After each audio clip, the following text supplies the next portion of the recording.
Acclame pour Jésus, acclame Jésus, acclame Jésus. Shangilia Yesu. On peut s'asseoir, que Dieu vous bénisse. Unaweza keti, Mungu awabariki. Merci orchestre.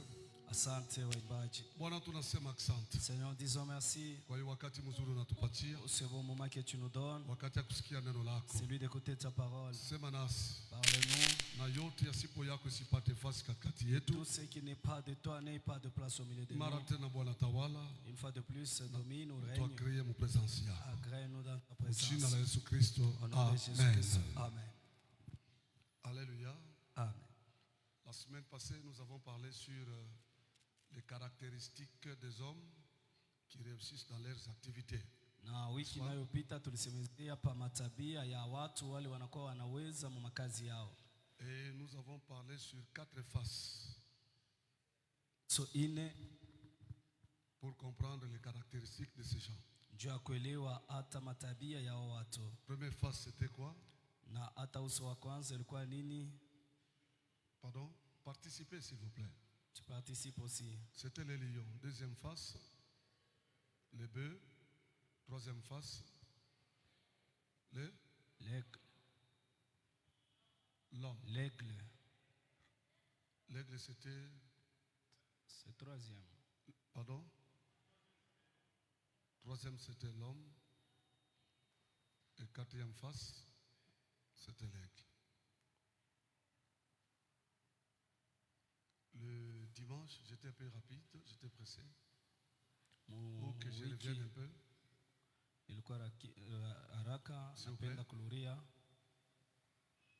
On vous demande, est-ce qu'on peut revenir sur ce qu'on a dit le dimanche?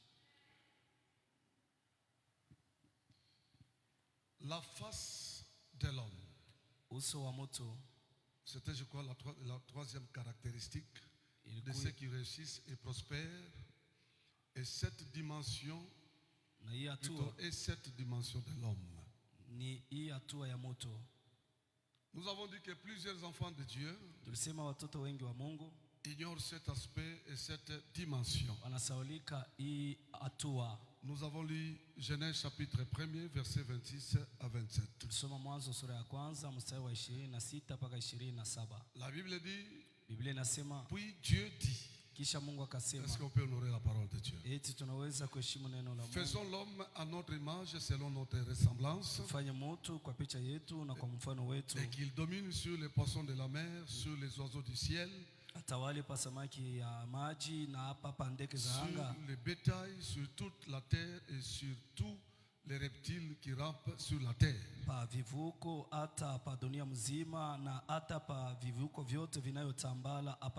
Dieu créa l'homme à son image. Il créa à l'image de Dieu, il créa l'homme et la femme. Genèse chapitre 2, verset, on peut s'asseoir. 2:7. La Bible dit, l'Éternel Dieu forma l'homme à la poussière de la terre. Il souffla dans ses narines un souffle de vie et l'homme devint un être vivant.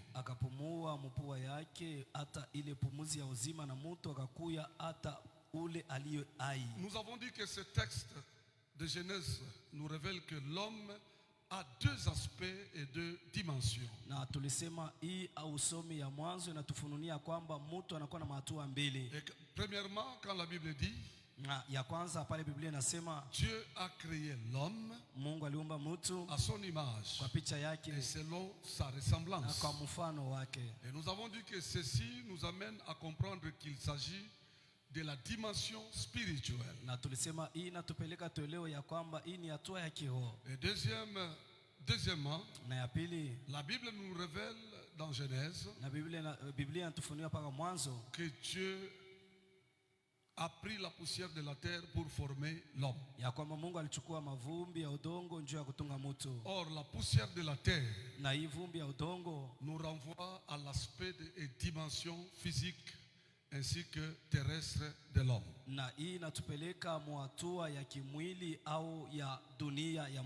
Notez bien, l'homme est la sommation du spirituel et du terrestre.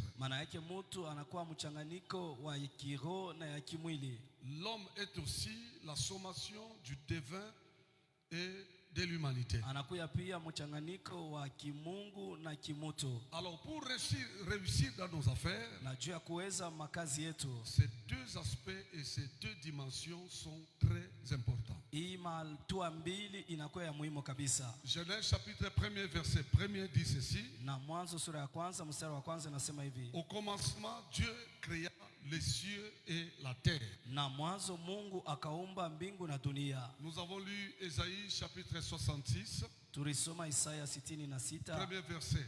Mstari wa kwanza. Et lorsque la Bible parle des cieux et la terre, na wakati Biblia inasema mbingu na dunia, et cela nous amène à comprendre des dimensions ou des niveaux qui existent dans le monde invisible, comme l'apôtre Paul nous parle dans Ephésiens chapitre 6 verset 12. Ile inatupeleka tuelewe mipango ile inakuwa mlimwengu yasipoonekana, kama vile mtume Paulo anatuambia nayo mu Efeso sura ya 2 mstari wa 12. Nous avons vu même du côté de Dieu, na tuliona hata upande wa Mungu, il y a aussi des dimensions. Mnakuya pia mahatua, donc des dimensions des cieux. Na mahatua ya mbingu. Nous avons parlé des séraphins, na tulisemesea wa serafino, qui représentent une dimension des cieux. Wanakuya hatua fulani ya mbingu. Les chérubins, wa kerubi, aussi une dimension des cieux. Nao wanakuwa pia hatua fulani ya mbingu. Les 24 vieillards, hata une dimension. 24 les 4 êtres vivants, hata aussi une dimension. Inakuwa tena hatua mpya. Et le trône de Dieu, enzi ya Mungu, une dimension. Ni hatua nayo ingine. Il y a des dimensions des cieux. Unakuya mahatua ya mbingu. Pourquoi kufika kwa Mungu aina wote anafika kapo. C'est pourquoi arriver là où il y a Dieu, ce n'est pas tout le monde qui y arrive. Notez bien. Andika mzuri. C'est pourquoi le Seigneur Jésus-Christ a dit, personne n'a déjà vu Dieu. Nous avons confirmé ça dans Jean chapitre 1er verset 18. Donc lorsque la Bible parle du ciel et de la terre, elle nous révèle le spirituel et le terrestre. Le ciel, c'est tout ce qui est spirituel, et la terre, c'est tout ce qui est physique et terrestre. Alors ici vous allez comprendre avec moi que l'homme est à la fois spirituel et physique.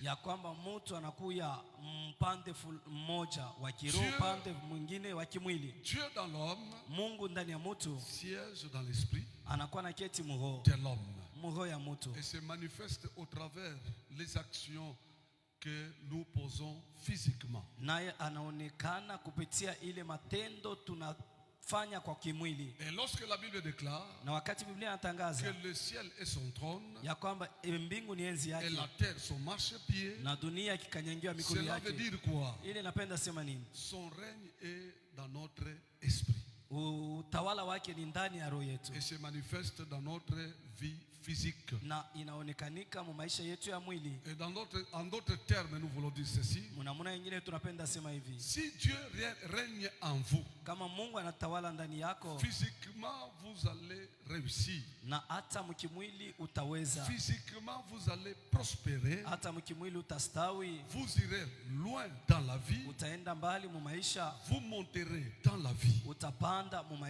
Et si je peux ajouter, vous serez béni, vous deviendrez grand, puissant dans la vie, s'il règne dans votre vie.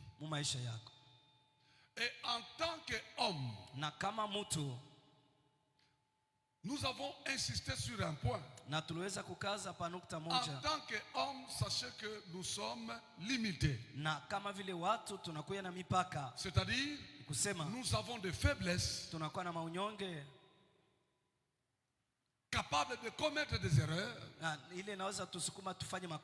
et nous pouvons aussi nous tromper. C'est pourquoi nous aurons toujours besoin des autres pour nous aider, nous conseiller, nous soutenir et nous accompagner. Car personne ne peut réussir seul. Tu ne peux pas réussir seul. Et j'ai dit na nilisema que l'humanité est caractérisée de beaucoup de faiblesses. ya kwamba hata ulimwengu inakuwa inashindikiza na maudhaifu mingi. C'est pourquoi même le Seigneur Jésus-Christ hata Bwana Yesu Kristo sur cette terre pouvait avoir faim. na hata duniani hii naye aliweza kusikia njala. Anaanza kuchoka. Il s'est fatigué aussi. Kisha kutumika kazi sana. Après avoir beaucoup travaillé, Il pouvait se fatiguer. aliweza kuchoka. Il pouvait dormir Aliweza kulala sans savoir qu'il était en danger. na bila kujua sema alikuwa mhatari. Mpirogue anaisha kulala busingishi. Dans la pirogue, il dormait. Zorubi kuna lamuka. La tempête s'est levée. Fallait ba mutenkeshe. Fallait aussi le bouger pour qu'il se réveille du sommeil. Pour réussir dans le travail et même dans les activités, nous devons comprendre l'homme, son environnement et sa culture. En plus, nous devons toujours nous identifier à lui tunapasha kujitambulisha kwake comme le Seigneur Jésus-Christ lui-même, kama vile Bwana Yesu Kristo peke yake, et sentir les besoins de l'homme. Na kushikia hata hitaji ya mtu. Quatrième face, na hata uso wa ine, c'était l'aigle. ilikuwa ni tai. Et nous avons dit que si nous voulons être des hommes du succès, apprenons à être des aigles. Na tulisema kama tunapenda kuya watu wakavumu, tujifunze kuya kama vile wantai. L'aigle représente la divinité. Na tai anaonesha umungu. Or, la divinité consiste à avoir l'invisible et à opérer dans le spirituel ou le surnaturel. Na umungu inakuya ni yakona yasipoonekana na kutenda mwile inakuwa yulu ya umbile. Hébreux chapitre 11 27. Waebrania 11:27. 1 Roi 18 41 à 50. Mfalme wa kwanza 18 hata 50. Celui qui sait voir et comprendre la réalité du monde invisible et des choses spirituelles a le contrôle et la domination dans le monde visible et terrestre. Na anakuya na uangalisho na utawala ulimwengu ya kuonekana na ya dunia. Ephésiens chapitre 1 verset 3. Waefeso sura yake ya kwanza mstari wa 3. Notez bien. Tout ce que nous cherchons et que nous désirons, c'est-à-dire l'argent, la richesse, le mariage, les maisons, les voitures, la promotion au travail, le business, la prospérité, les succès consorts sont d'abord spirituels et célestes. Alléluia. Amina. C'est pourquoi nous avons dit que Élie avait, avant que la pluie tombe, il avait entendu un bruit. C'était sur le plan spirituel. C'était sur le plan spirituel. Le bruit qui annonçait la pluie. C'était spirituel, ce n'était pas physique. C'est pourquoi nous avons dit que l'homme dans la dimension de l'aigle n'abandonne jamais. Ce que tu as vu spirituellement, physiquement, tu ne peux pas te fatiguer en cherchant pour que ça s'accomplisse. Plusieurs abandonnent pourquoi? Parce que dans le monde spirituel, ils ne sont pas dans le spirituel.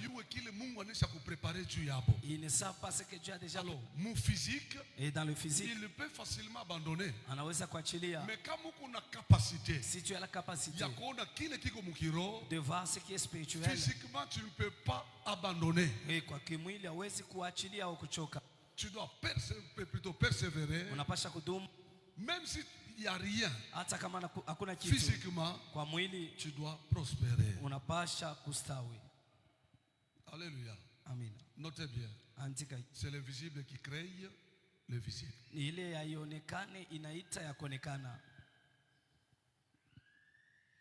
Amen. Amen.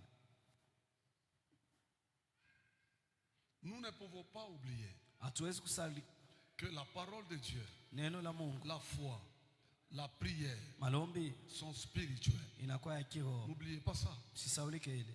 Deuxième caractéristique de l'aigle, Na tabia ya pili ya c'est la tai vision de loin. ni kule kuona mbali. La vision de loin Kuona mbali est ce qui nous met en avance à notre génération. ni ile inatweka tukuye mbele para kulinganisha na Elle yetu. nous permet d'anticiper les événements. Inaturuhusu tutangulie maneno fulani. Amen. Amina. Vraiment, sois un homme spirituel. Na kusiukuye mtu wa kiroho. Sois une femme spirituelle. Ukuye mwanamke wa Maîtrise kiroho. bien ta vie sur le plan spirituel. Na ukuwe na ustarehe ya maisha yako mwale ya kiroho. Alléluia. Amina. Alléluia. Amen. Les hommes du succès et de prospérité Watu wakavumu na kustawi sont des gens qui voient loin. ni watu wale wako naona mbali. Sont des gens qui voient loin. Watu wale.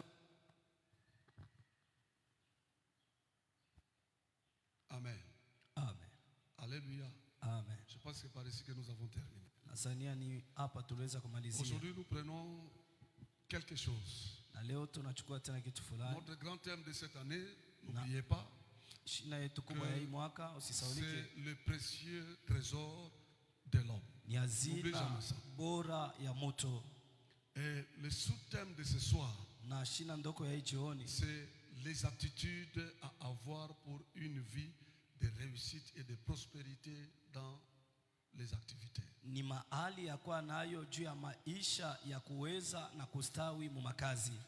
Les attitudes mahali à avoir pour une vie de réussite et de prospérité dans les activités. mahali ya kuya nayo juu ya maisha ya kuweza na kustawi mu makazi.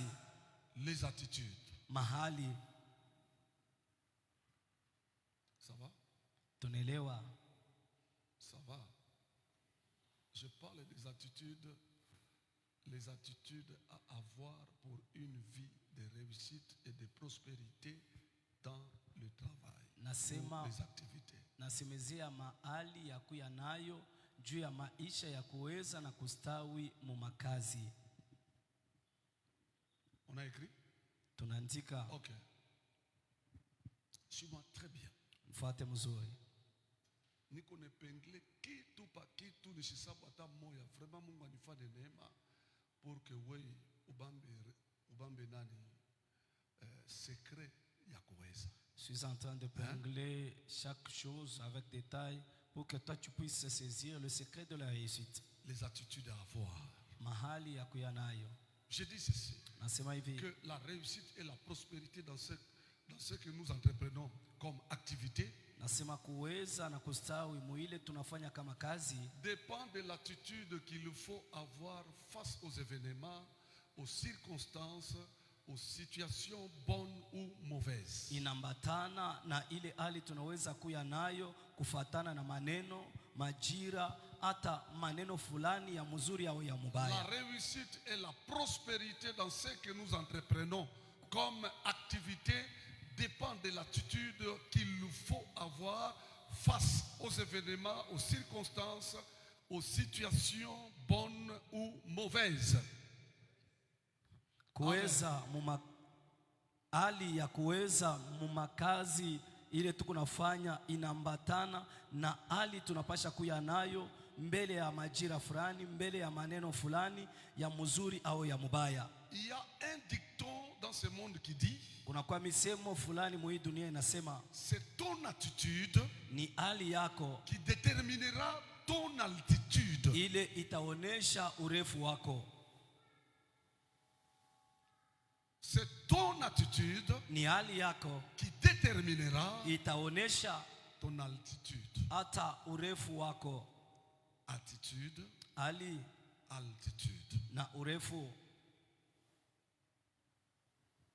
Même les champions du monde dans les sports, hata wambingwa mudunia mu michezo, dans les arts martiaux, mu ile michezo ya kupikana, dans le leadership, au mu kuongoza maneno, dans le commandement des troupes, hata mu kuongoza vikosi, dans la gestion des affaires, hata mu kuongoza makazi, dans la direction des entreprises, hata mkuongoza makampuni, dans la bonne gouvernance, etc. hata mkuongoza na vingine. Tous ces hommes de succès hawa watu wote wa kavumu développent ont en commun certaines attitudes qui leur permettent de se maintenir dans le succès et de continuer à prospérer. Wanakuya wanadumu na wanakuya na hali moya inakuwa inawatambulisha ile wanakuya wanafanya kama kazi juu bapate kavumu. Okay. Quelqu'un a compris? Mtu mwanaelewa? Yeah. J'ai dit ceci. Asema hivi. Il y a un dicton dans ce monde qui dit c'est ton attitude qui déterminera ton altitude. Nasema kuko misemo ile iko mudunia hii nasema hali yako njo itaonesha hata hatua yako au urefu ya kule utafikia. C'est pourquoi je dis que même les champions du monde dans les sports, njo kwa maana nasema hata wambingwa mu michezo, dans les arts martiaux, hata mu hii michezo ya kupikana, dans le leadership, kuongoza, dans le commandement des troupes, kuongoza vikosi, dans la gestion des affaires, kuongoza biashara, dans la direction des entreprises, hata kuongoza makampuni, dans la bonne gouvernance, hata kuongoza tous ces hommes de succès hawa watu wote wakavumu développent wanakuwa wanadumu en commun certaines attitudes na wanakuya na pamoja hali fulani qui leur permettent de se maintenir dans le succès et de continuer à prospérer. Ile iko na basaidia babake imara mkuweza na bapate kuendelea. Alors soyez un peu rapide pour qu'on termine ce qu'on doit faire aujourd'hui. Premièrement, l'esprit des vainqueurs ou des gagnants. Ile roho ya washindaji. Ça va jusque là? Tuko pamoja paka sasa. Je demande si ça va. Premièrement, l'esprit des vainqueurs ou des gagnants.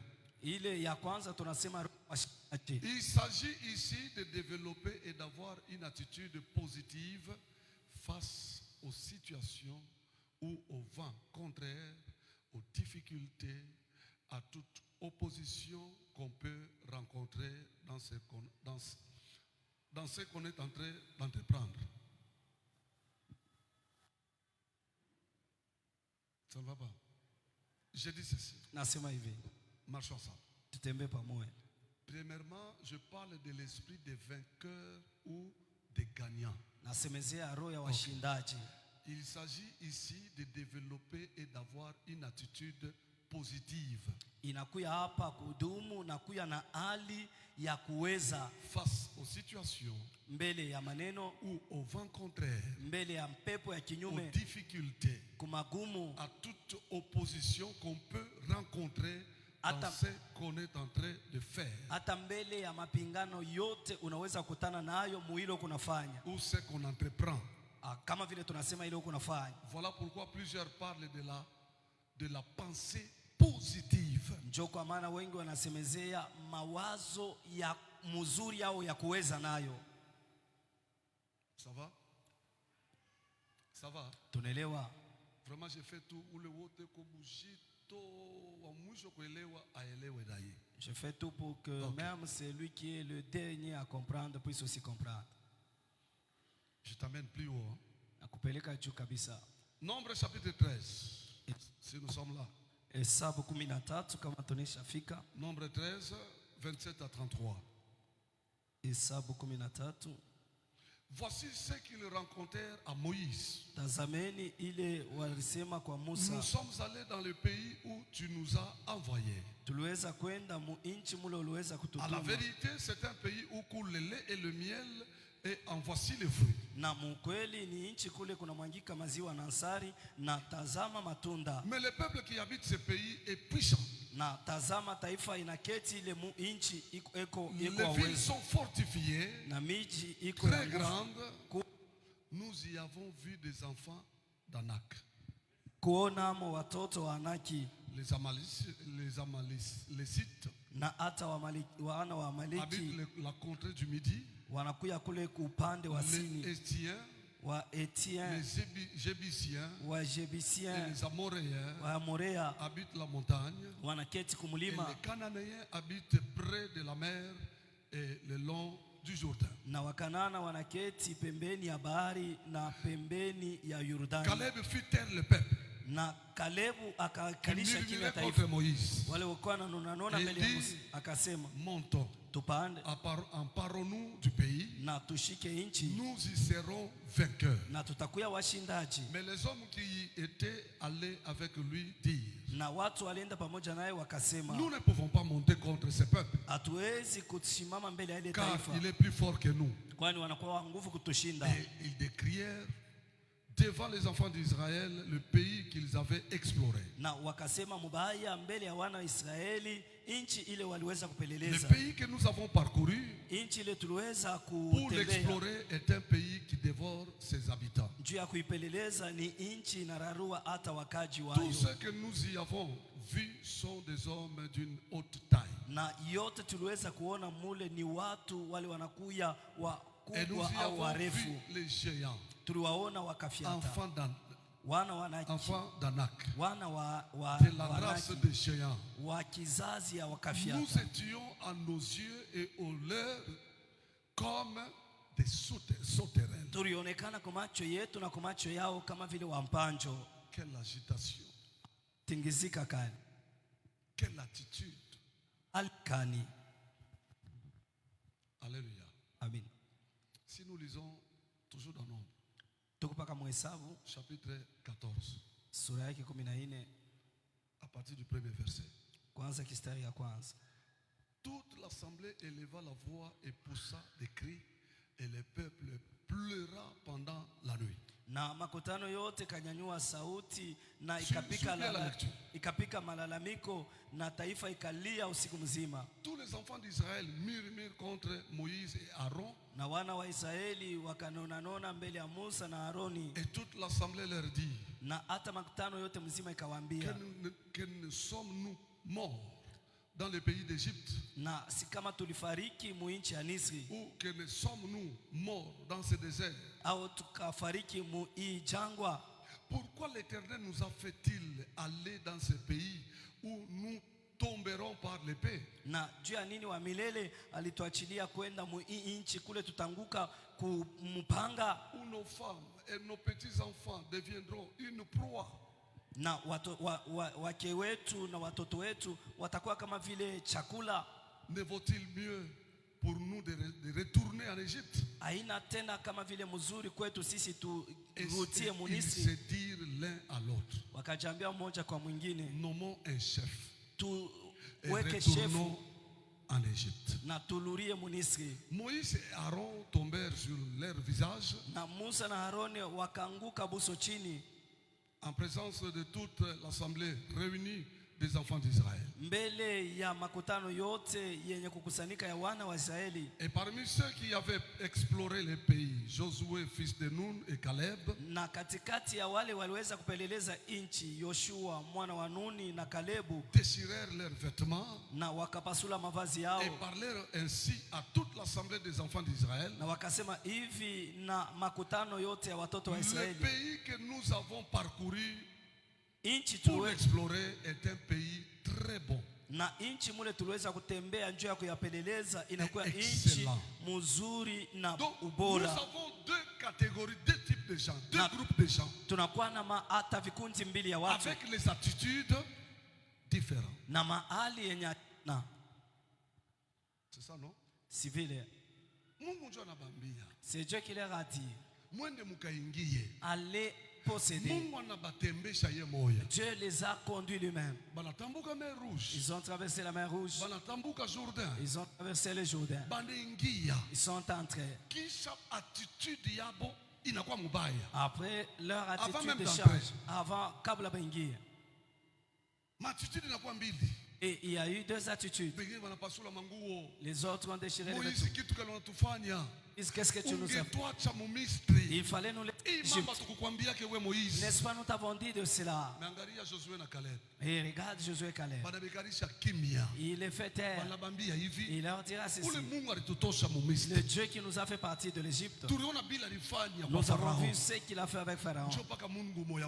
C'est le même Dieu-là qui nous fera entrer.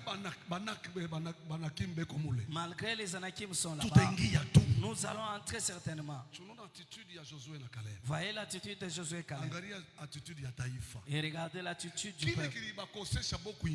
Ce qui les a empêchés d'entrer, c'était leur attitude. ilikuwa ni hali yao. Tu commences à comprendre ici, hein? Unaanza kuelewa hapa.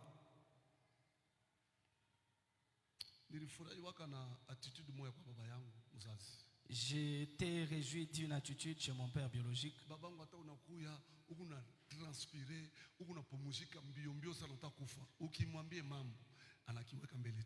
Et mon père, même si tu venais en courant, tu transpires, tu lui parles de quelque chose, il va d'abord prendre ça. Et toi-même, tu te dis qu'est-ce qu'il ne va pas. Rien avec cette attitude. Il n'y a pas mais encore. Tu sens que déjà le problème n'a pas ta réponse. Et tu sens que le problème a déjà une solution. Ça va? Tunaelewa. Ça va? Tu peux manquer d'accéder à ta promesse juste à cause de ton attitude. Hein? Ça va? Nous avons plusieurs réalités dans nos entreprises. Beaucoup. Même dans nos ministères, il y a beaucoup de réalités. Si l'attitude n'est pas bonne, tu ne peux pas trouver de bons résultats. On peut t'amener un cas. Je sais que Jésus est capable. Et najua kwamba Yesu anaweza. Une attitude. Ça c'est une attitude.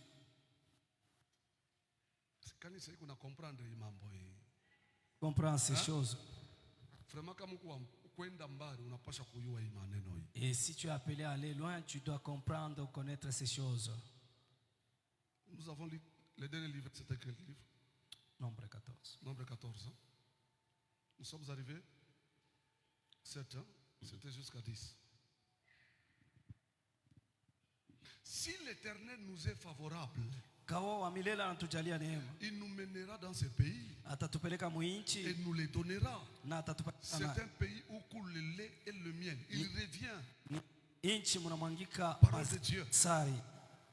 Seulement, ne soyez point rebelles contre l'Éternel et ne craignez point les gens de ce pays, car ils nous serviront de pâturage. Ils n'ont plus d'ombrage pour les couvrir. L'Éternel est avec nous. Ne les craignez point. Vous voyez l'attitude qui peut te permettre d'aller loin. Dans tout ce que tu entreprends dans ta vie. Et toute l'assemblée parlait de les lapider. Lorsque la gloire de l'Éternel apparut sur la tente d'assignation devant tous les enfants d'Israël. Wakati ile utukufu ya milele ikaonekana mbele ya hema ya kusanyiko na mbele ya watoto wa Israeli wote. 14, 24.